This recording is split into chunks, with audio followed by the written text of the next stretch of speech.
القاهرة تقدم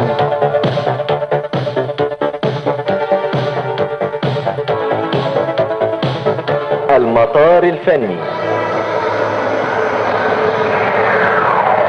مع علي مراد. الفنان حسن مصطفى برجاء التوجه لاستعلامات المونولوج لا دي صعبة عليا. يعني المونولوج دي اديها لاصحابها، يعني ما جعل الله لرجل من قلبين في جوف، فانا ما اقدرش يعني المونولوج دي خليه بعيد عنه. سمعناك بتغرد في المشاغبين.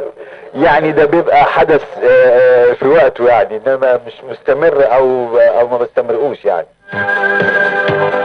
الفنان حسن مصطفى، لو حبيت تركب طيارة دويتو كوميدية تختار مين معاك؟ هو في الحقيقة انا هختار شيء بيضحكني دايما باستمرار، هختار قرد.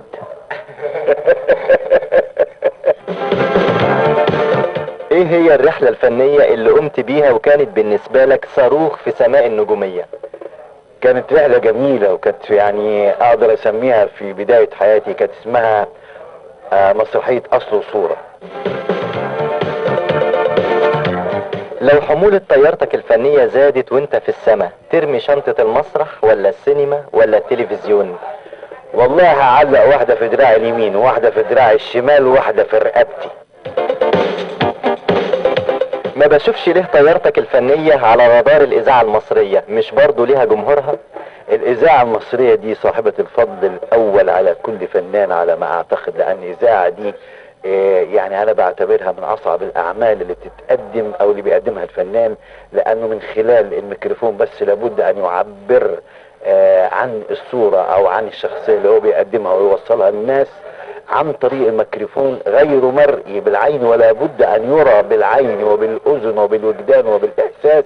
فلذلك أنا بعتبر الإذاعة المصرية يعني إذاعة صاحبة فضل على الجميع، وأنا أول الناس اللي الإذاعة لها فضل عليها كبير قوي مع الرواد الأول.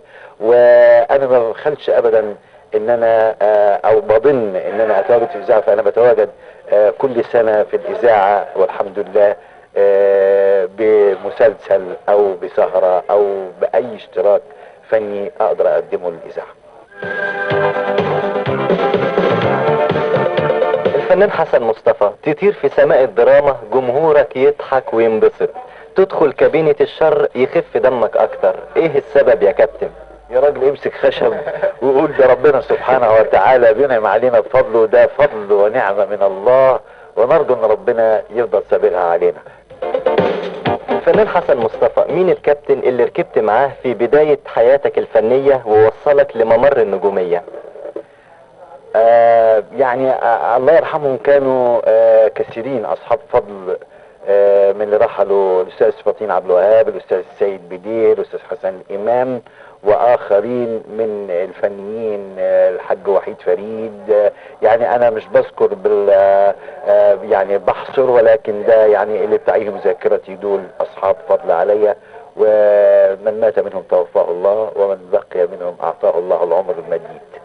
الفنان حسن مصطفى، كل سنة وحضرتك طيب يا فندم. وانت طيب، والاذاعه بخير، وبلدنا بخير، والامه العربيه بخير، ومصر بخير، ومسؤوليها بخير.